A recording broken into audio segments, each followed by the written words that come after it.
تمام انسان خسارے میں، والعصر ان الانسان لفی خسر الا الذین آمنوا، لیکن جو ایمان لائے، جو ایمان لے آئے وہ خسارے سے بچ گئے۔ اب ایمان لانا ہی ہمارے لیے کافی نہیں ہے کہ ہم صرف ایمان لے آئے بس ہم خوش ہو گئے جی ہمارا کام ختم ہو گیا۔ ایمان لانے کے بعد ہم نے نیک عمل بھی کرنے ہیں اور لوگوں کو نیکی کی تلقین کرنی ہے۔ یہ ہمارے 4 مقاصد ہیں جو ہر مسلمان، اس لحاظ سے تبلیغی جماعت کا جو کام ہے وہ ہر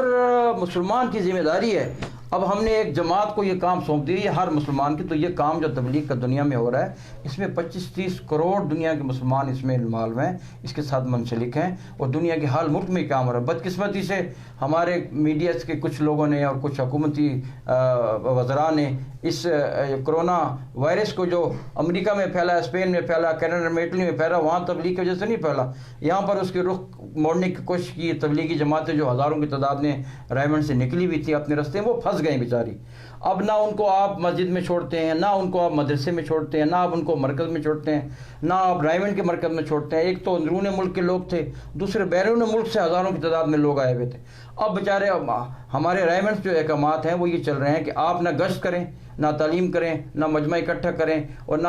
آپ اکٹھے صورت میں بیٹھیں۔ اب ان کو گھروں کو تو جانے دیں، خدا کے لیے آپ نے ٹرانسپورٹ بھی بند کر دی۔ بدقسمتی سے آج ڈی سی صاحب کی ملاقات میں بھی میں نے یہ شکایت ان کو کی ہے کہ ہمارے ڈیرے میں رمک چیک پوسٹ پر، پرویا چیک پوسٹ پر، درابن چیک پوسٹ پر، کلاچی چیک پوسٹ پر انتہائی برا ڈیرہ انتظامیہ کی جو پولیس والے ہیں وہ تبلیغی جماعت والوں کے ساتھ کر رہے ہیں، ان کو وہاں اتار لیتے ہیں، 24 گھنٹے بیچارے وہاں بیٹھے رہتے ہیں۔ تو اگر ہم ان کے ساتھ اگر ظلم کریں گے تو ہماری ڈائریکٹ جنگ اللہ کے ساتھ ہو جائے گی، اللہ سے کوئی جنگ بھی نہیں کر سکتا۔ تو میری ڈی سی صاحب سے میں نے ہم نے ریکویسٹ کی ہے ان کو ایک ایزی پاس دیں، ان کو یہاں سے نکلنے کا راستہ دیں تاکہ اپنے گھروں کو تو پہنچیں۔ آپ زائرین کو کرنٹینہ میں ڈالتے ہیں، تبلیغ جماعت والوں بھی کسی شک ہے ان کو کرنٹینہ سینٹر میں ڈالیں، ان کا چیک اپ کریں، اگر جو اوکے ہے اس کو گھر جانے دیں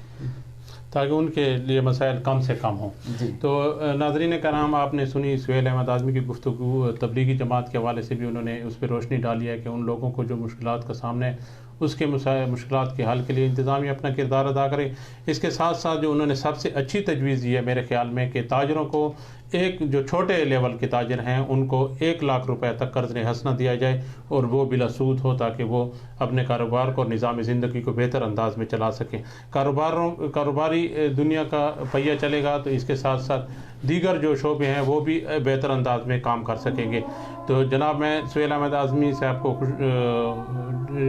اعتدال اسٹوڈیو میں آنے پر ان کا شکریہ ادا کرتا ہوں، اور ان سے میں یہی امید رکھتا ہوں کہ وہ وقتاً فوقتاً ہمارے ساتھ آتے رہیں گے، تاجروں کے، صحافیوں کے اور تبلیغ کے حوالے سے جو مسائل جو لوگوں کے دلوں میں سوالات ہیں اس حوالے سے لوگوں کو آگاہ کرتے رہیں گے۔ اپنے میزبان عرفان مغل کو اجازت دیجیے، اللہ حافظ۔